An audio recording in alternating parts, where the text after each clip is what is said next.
this guide, I will show with you step by step how to log in Valletta Bank, both bank. So all you have to do, go to Google and search for Valletta Bank. Click on the first result here. After that, you will see this page, official page. Click login option.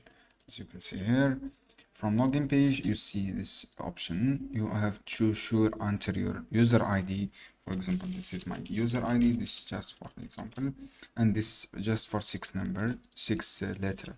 So this is the one, and then enter your codes, your unique codes. After that, just click login option.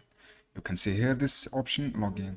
This is how you can do if you want to log in on your app. Go to Valletta Bank app and then download the app on App Store or Google Play. After download the app, you see this page here. Enter your all details such your user ID, as I say, and then enter your codes. This is how you can do, friends. I have this guide helpful for you. See you on other videos soon. Keep watching.